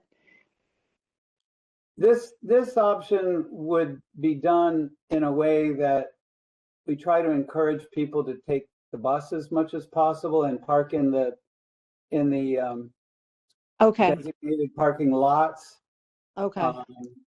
But also the angled parking concept could be part of those designated parking areas as well. Right. Yeah. So we're trying to make it more convenient for people to use this sort of service. Gotcha. Okay. Thank you. Sure. Okay. I think we are at the end of our survey. So we can now open it up for general comments and questions. And let's see, are there some in the chat that we haven't gotten to yet? Hello, this is Todd. And I'm sorry, I think I got cut off earlier, but I appreciate the opportunity to speak again as a local resident in the Las Flores area on PCH. I had two comments that kind of going through the survey just to share with the group, because I think it's important to think about. One, the diagonal parking seems to be a very good potential option when you are providing parking options, just because it doesn't allow for large vehicles like RVs to utilize the angled parking because otherwise they'd be parking illegally. So I think that's just something that everyone should be considering when they're making their decisions here. Secondly, just a general comment, I think for you to understand about being a resident in this area. I'm in Eastern Malibu. U-turns are one of the biggest problems that we have, up and down PCH between Santa Monica and downtown Malibu. Cars will just use the turning lane in the center and then pause and then just decide to do a U-turn in the middle of a street that's got, cars traveling 50 plus miles an hour. So it's, huge, tons of activity, and accidents are caused by that, and as well as near accidents. So just for you to understand, again, just sharing it as a general comment for you to understand. And then finally, my question: has there been any consideration? Because again, I love all these options. I'm really appreciative of all the work you're doing and that you're giving us, the public, the opportunity to participate in this. Has there been any consideration to bring the overall speed limit on PCH down from like 45 to 35, for instance? That type of thing might, as you pointed out earlier, help to, dissuade commuters from using PCH as a commuting path. And I don't see that. I didn't see that in the presentation. I haven't seen a speed question, considered here in the survey. I would love to hear just how that's being considered. Yeah. Okay. Let me start first of all the comment about the reverse in angled parking, and this relates to Helen's comment as well. The back in angled parking, by the way, is actually safer than the other kind. This way, you back in, and it's not something people are used to yet. But I would rather have somebody pulling out of a parking space where they can see what they're pulling into, than somebody backing into the highway with moving traffic. So this actually, I think, works better, and that's why we're recommending that type of angled parking if we have it. The issue of speed limits has come up quite a bit in our other workshops. We have challenges with that because there's state laws that prevent us from just posting lower speed limits. We'd like to do that, but there are state laws that prevent us from doing that.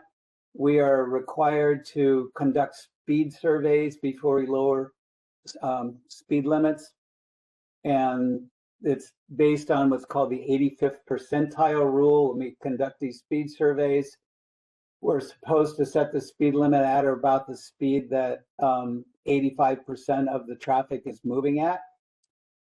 It's not the ideal way to do that, but that is state law right now. There is 5 miles per hour leeway given in that. So, however, we are looking for ways of slowing the traffic down. And if we can do that sort of thing, we'll accomplish the goal of slowing traffic down, but it may also enable us to lower the speed limit if we're able to bring speeds down. Because when we go back out to do the speed survey, if prevailing speeds have come down some, then we'd be able to lower the speed limit. But yeah, it's a sticky question, and we kind of wish we had more options on that. But we're trying to see what we can do, because we do recognize that speed is a big issue out there. Yeah. That's really helpful. Thank you for sharing the challenges you're facing and the efforts here, because again, I can see that in these concepts that if you can add medians, if you can add traffic circles, if you can add speed activated lights, you start to bring the traffic down, and then you do a survey and everyone's going 35, then we might be able to get there. But anyway, just thank you for all the work you're putting into this, because again, as a resident, when we can get this stuff done, it will be greatly appreciated. And by the way, I just wanted to make a sort of a general comment here. We're looking at all kinds of options, and we've got competing goals. We've got to maintain parking for people. We've got to maintain access for people. We're trying to slow cars down. We're trying to make sure emergency vehicles have access. We're trying to make sure that pedestrians and bicycles have better places to be. And sometimes these goals compete with one another, and we're trying to reallocate a limited amount of space. And we've got a variety of stakeholders, and we're listening to everybody. and trying to thread the needle and find sort of the best way that that we can satisfy the most needs and desires as possible. So next question, Alex, do we have some in the chat that we haven't addressed yet? No, I don't believe so. I think most of them we've gotten to, or Okay. they've ended up speaking. So we can go back to those with raised hands. So Scott, I just unmuted you. Hi, great, thank you.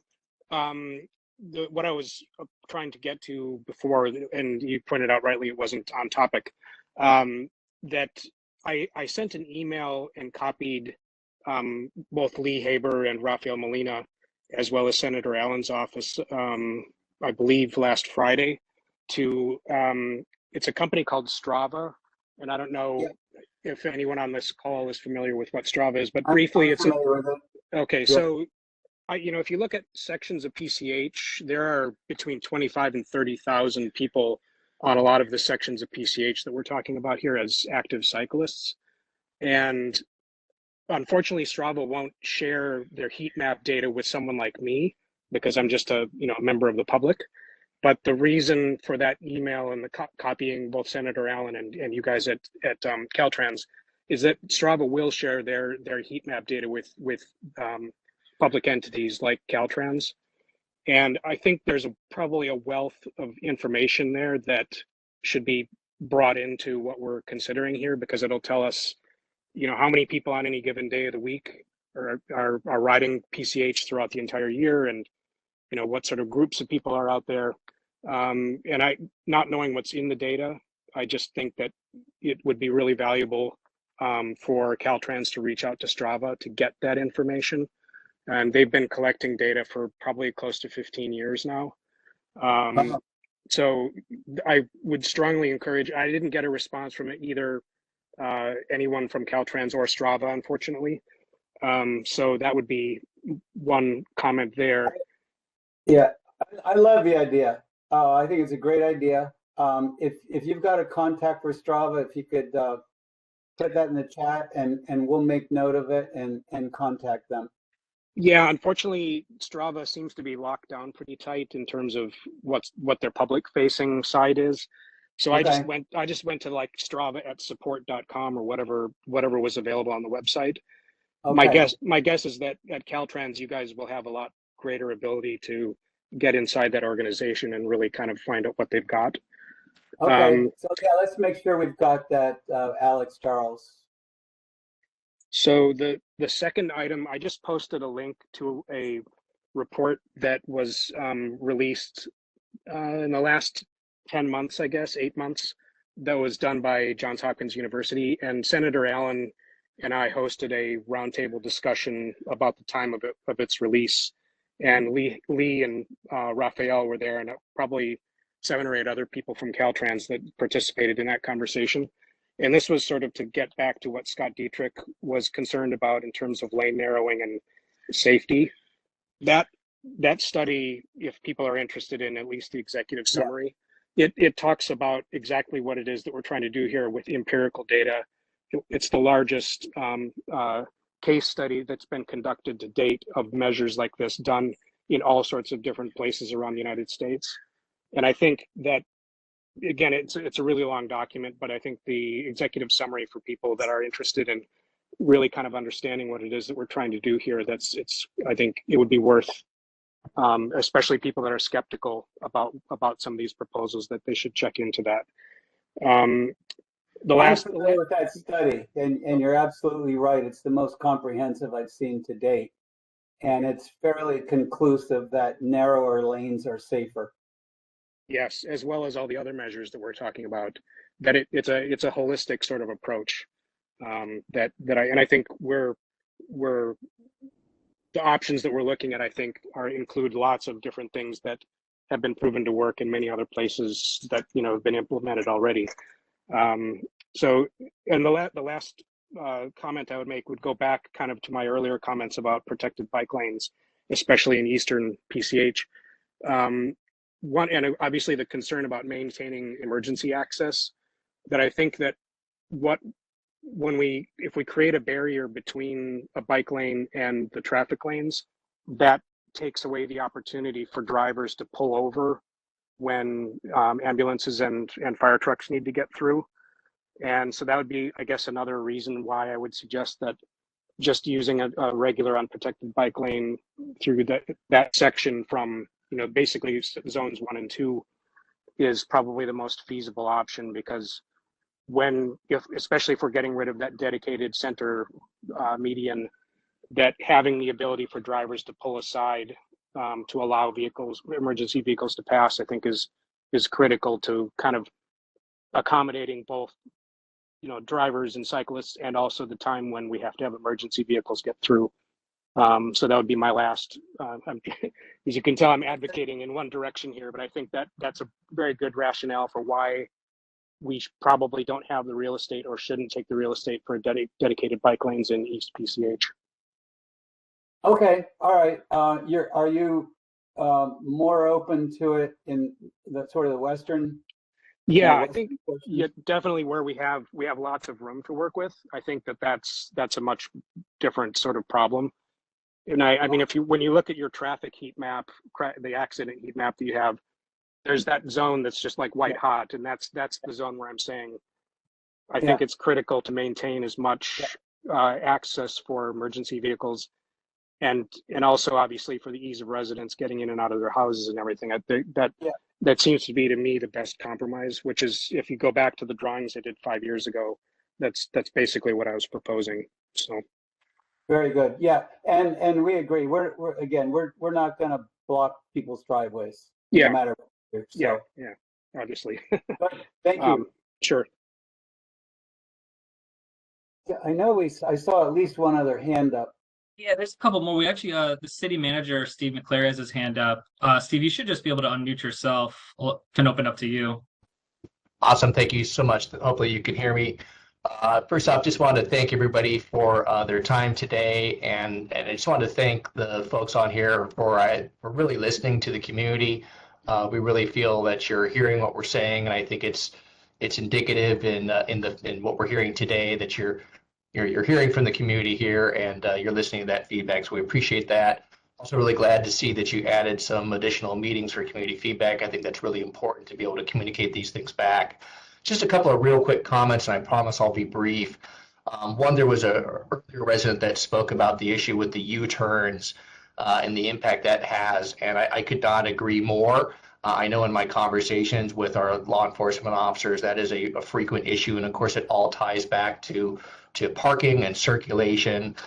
So I know that's an issue that you're going to continue to work on, but I do think that's very key in terms of overall safety for the highway. We've heard a lot of feedback, obviously, about the medians. I think there's definitely a desire on part of the city to see that we can try to keep that function. I think for the residents, there's obviously a real need there with the emergency access and in particular on evacuations. So I think we need to see if we can try to somehow keep that function going.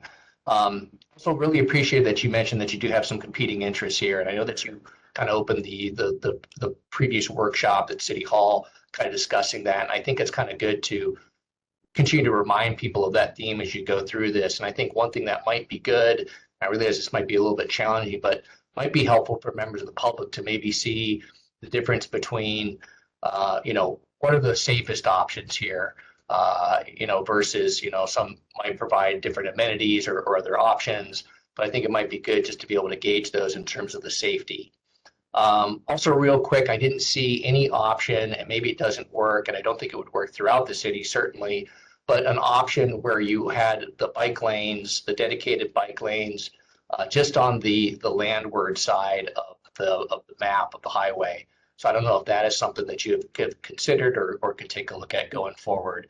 And then one last thing that I just wanted to say, I've long been an advocate to try to see if we get some additional public transportation through the city. We know it's challenging to get people to use that. Obviously, the big time when we see the big crunches is during the summer when everyone's trying to get to the beach. And I know I've had some conversations with staff in Supervisor Horvath's office, and I think that might be something if we could maybe get going. I don't think it could happen tonight or tomorrow, but if we get to the point where we had a robust shuttle service that was serving people coming up from, Santa Monica or Topanga and making those loop through Malibu and stopping at those beaches, I think you would eliminate a lot of those cars and a lot of the parking issues and a lot of those crazy U-turns. That's it for me. Appreciate your time. Thanks, Steve. No, those are all good comments. Appreciate it. We'll get to Scott Dietrich next. You're unmuted. Yeah, thank you. I think I'm unmuted.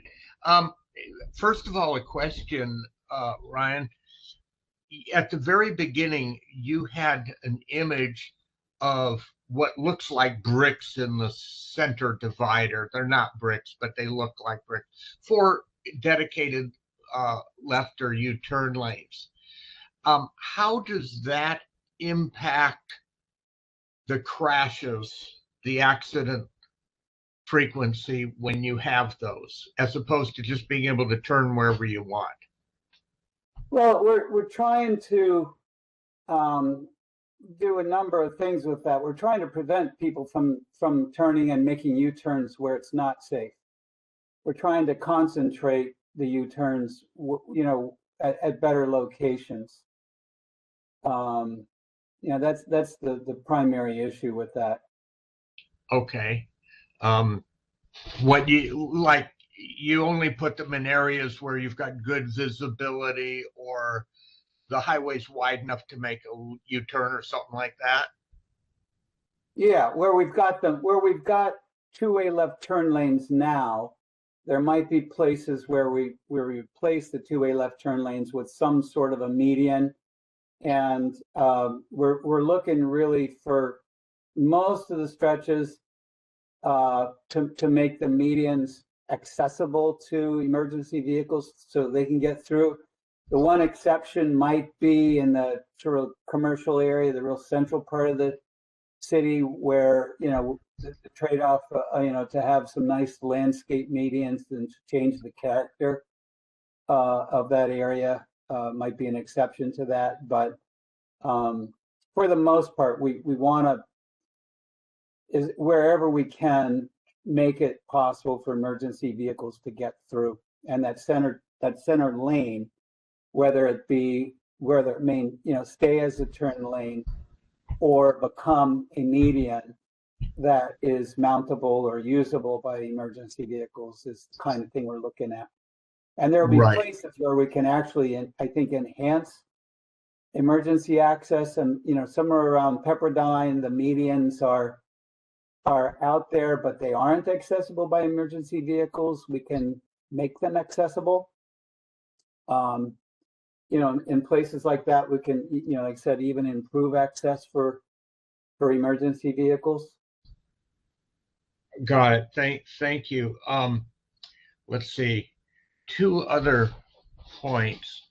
Were you able to get into the survey, by the way? Was that you? Yeah, I did finally. Unfortunately, somebody had called me right when you were explaining how to do it, but I figured it out. Yes, I did. Thank you. Okay, good. Okay, so the speed issue. I think we all feel that, at least for central Malibu and parts of eastern Malibu, we're facing the 85 percentile rule. But right now, we have seemingly a lot of credibility in Sacramento. Yes. And, because of the 4 deaths of the Pepperdine girls particularly, and then just the general awareness, the support of our supervisor and Senator Allen and Representative Irwin. It seems, is there any precedent, or what's the possibility, you think, that maybe we could get an exception even though we're a state highway? That would be a real simple solution for us to lower speed limits. I don't know. It's worth looking into. We are starting to think about different ways we can bring the speeds down, using speed sensitive signals, maybe adding in some more pedestrian crossings that are signalized, and perhaps some other techniques. But it is worth looking into, I think, and it's the kind of thing that I'm interested in doing. But it would only be effective, we couldn't, if we just post the speed limit differently, the posting of the speed limit doesn't change speeds that much. We would have to do it in conjunction with things that actually do slow cars down. Before we go on, it is 3 o'clock, and I want to give people, you know, we'll stay. We can stay and continue the dialogue. For those who decide they want to leave, I just want to make sure that you're aware. We're taking all these comments into effect, and we're going to go out and start to prepare some more specific recommendations from these and come back in an October 23rd workshop with some more specific recommendations, and we'll be looking for comments at those. But like I said, we're taking all these comments and questions into account here. So Scott, did you say you have more questions? Yeah, I'm muting myself, so I believe not. Okay. Any We more? go- You know, we can stay. We can keep going. Yeah, we'll go to Channing. She's had her hand up for a while, and then Rob, I can get to you. Oh, Channing, you're unmuted. Appreciate it. Thank y'all so much. And I really punctuate what Steve was saying in terms of all of the collaboration and the progress. It's been miraculous, even since the end of last month when we met, to see how y'all have refined and keep growing this whole process. And it's very encouraging. All of the ideas with the narrowing travel lanes, potentially eliminating parking on the mountainside, the roundabouts, the technology, all of those things are breakthrough interventions. I will be really quick. The one thing that I'm very concerned about right now, and this comes also from being a victim as a pedestrian on PCH and my husband with cycling just this summer, I continually have situations in the intersections that are so dangerous. And after the deaths of the 4 Pepperdine young women last year as pedestrians, I'm wondering, what can we do in the interim while we're working through all of these different options to protect the cyclists, the pedestrians, the intersections? I just, at the same place that I was hit 4 years ago, I was in our golf cart coming back from the Malibu West Beach Club, and the turn signals remain very confusing to people. We both had green lights, but 3 different cars almost hit me at the Trancas PCH intersection, the same place that I got hit as a pedestrian. And it just seems like there's so much lack of recognition and respect for people turning, walking, cycling in any of these intersections. And so I just wanted to illuminate that as a resident and as somebody who's kind of been a repeat victim in our family, that and then with such much more tragic and, you know, fatal outcomes, I feel like we're just waiting for more of these things to happen. The way the lights are programmed, they're not protected. So people don't know, you know, if you're a pedestrian and you have a protected walkway, the drivers are not recognizing that. And people continue to speed over 50 and the 30-mile-an-hour zones. So enforcement remains, you know, a necessity. So I just wanted to mention that, just to punctuate again about the turning, the walking, pedestrians, all the ways that we can protect our tourists and our residents in those areas. If there are things that y'all can come up with maybe in this interim period, so we don't have a repeat tragedy like a year ago. Thank y'all so much. All right, Channy, thank you for the comment, and sorry you had to go through what you've been through. We're looking to do whatever we can. This particular study is forward-looking. Is Osama still on? I mean, he could answer. Yeah, I'm still here. What about some of the sort of the immediate things that could be done at Signals, if any?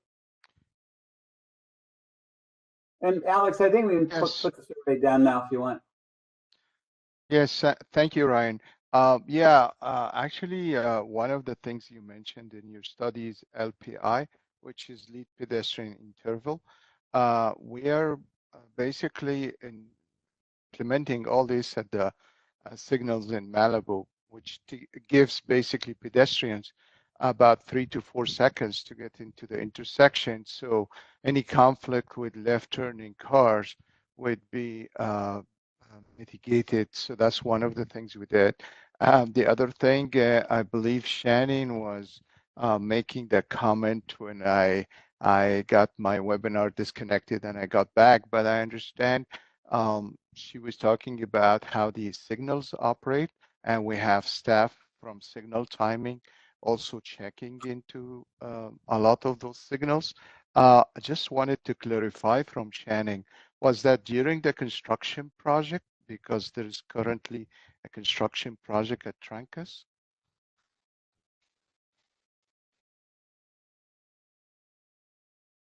So I guess she's not there.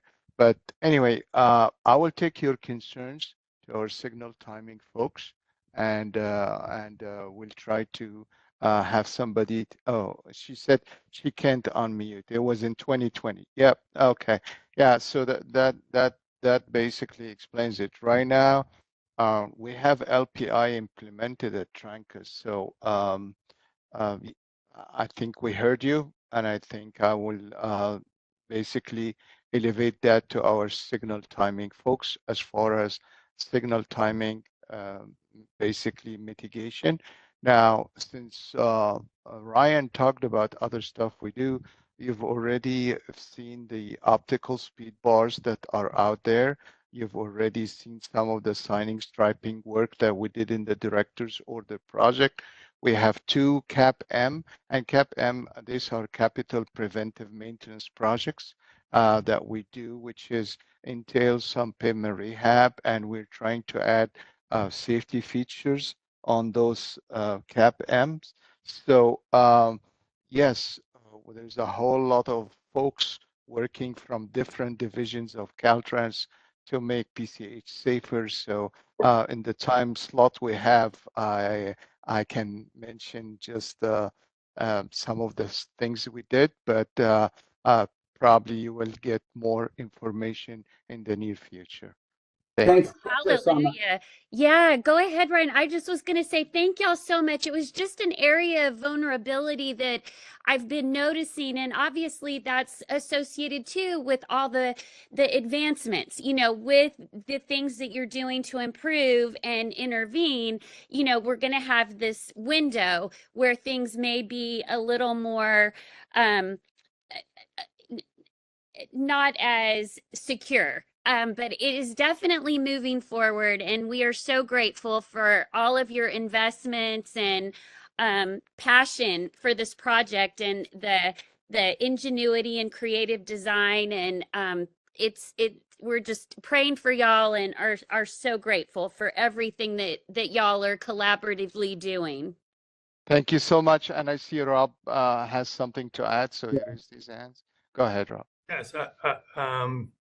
At that intersection of PCH and Trancas too, I just want to point out the city's got a new project that we have lined up and ready to go for to put a dedicated right turn lane from PCH to Trancas and improve the signal and the timing, crosswalks and everything. And that whole intersection is going to get reconfigured and kind of fixed after the Trancas Bridge project is done. So a lot of those things that you mentioned about like the traffic timing and the signal stuff, I've been in direct communication with Caltrans on some signaling issues, but if there's any issues out there with the traffic timing, if you see something that's weird out there, that please give myself or Caltrans a call.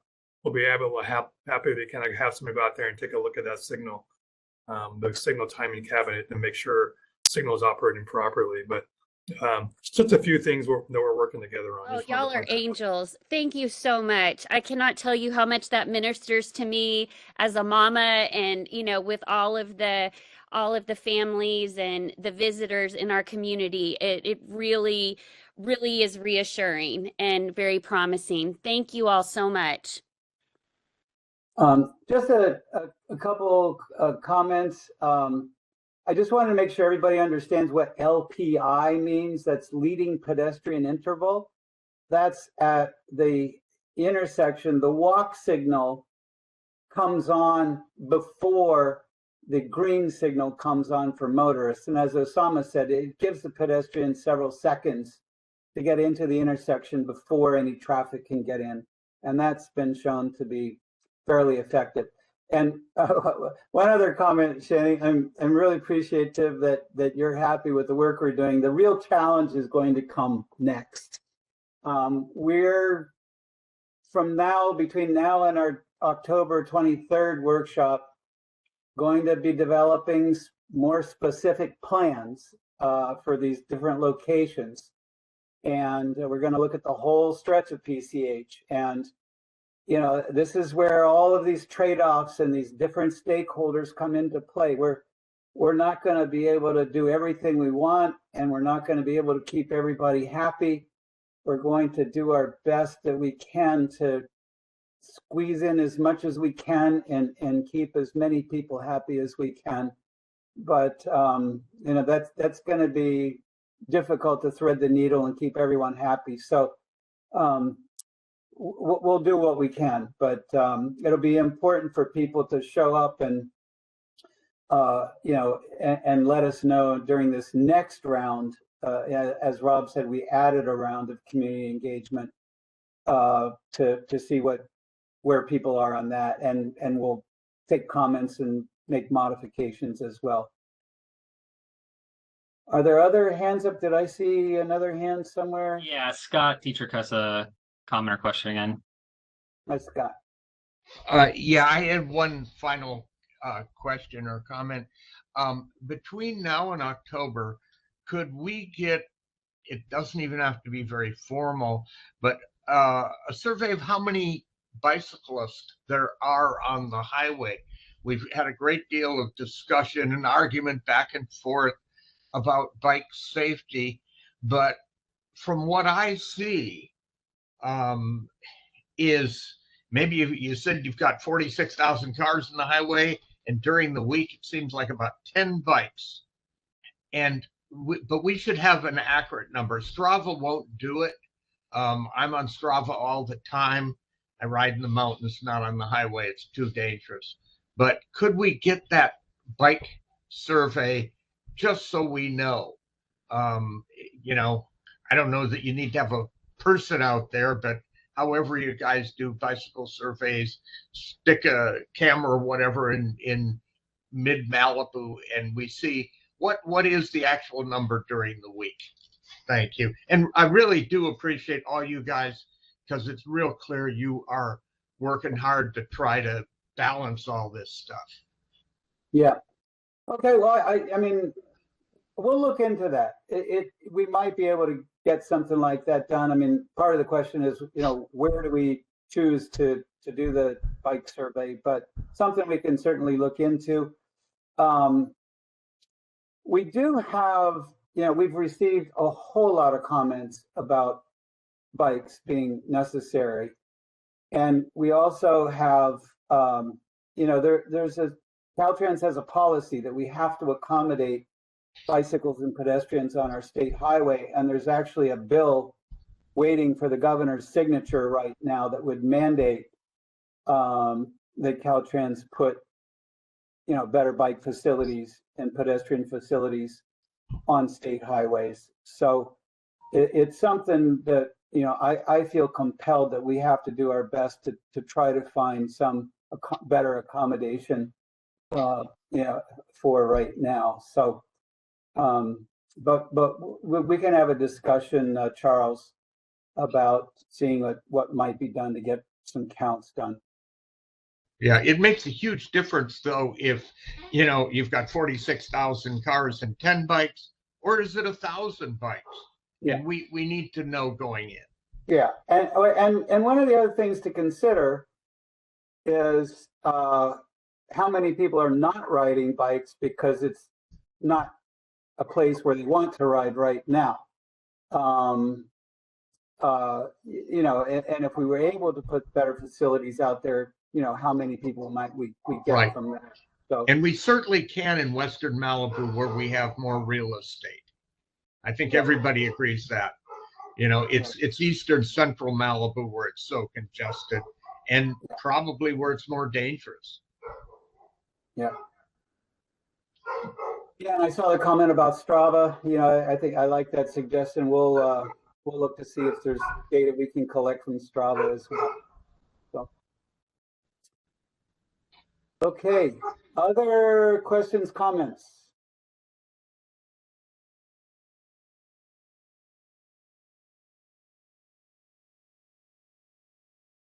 All right. Give it another minute or so. Anybody?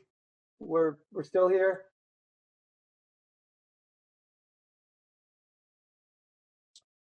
All right. Well, hearing none, seeing none, we'll get ready to close out. And again, thank you so much for the input. This is really valuable for us to understand what everybody wants. And I just want to reiterate that we're going to do what we can to try to take all of these considerations, you know, into account and do the best we can to thread the needle between what different people want and the different goals we've got, and understanding we're not going to be able to accomplish everything we want or what everybody wants, but we'll do the best that we can. And I am confident we're going to come up with something better than what we've got now. So that's the bare minimum, but we want to really make things better. So, all right. Well, thank you so much. And we will see you again. Take care and fill out the survey if you haven't gotten a chance. And tell your friends and so forth, friends and coworkers, whatever, that they can fill out the survey. So, thank you.